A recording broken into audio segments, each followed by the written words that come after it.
Up first this evening, another police officer has been arrested in connection to the Uchense gang, which the police say has wreaked havoc in several parishes. The disclosure came at today's press briefing organized by the Counter-Terrorism and Organized Crime Investigative Branch, CTOC. Our news team has also been informed that the officer was positively identified during an identification parade this evening.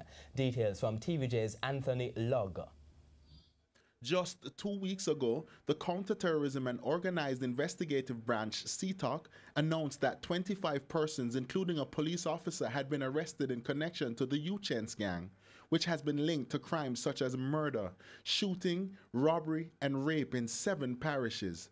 But today, during a press briefing, Head of CTOC Assistant Commissioner of Police Fitz Bailey, while announcing that those persons have been charged, made this disclosure. In addition to the first police that was taken into custody, we have also arrested another police officer who is associated or linked to this gang. Head of the gang, 27-year-old Uchense Wilson, has been slapped with several charges. Leadership of a criminal organization, 1 count. Facilitating serious offense by criminal organization, 15 counts.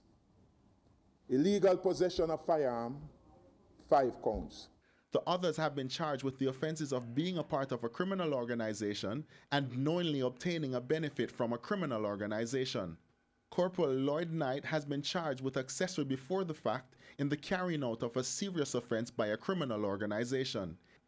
ACP Bailey sought to address the issue of corruption within the force. I know that we continue to hear argument about corrupt police among us, but we can't go by anecdotal evidence.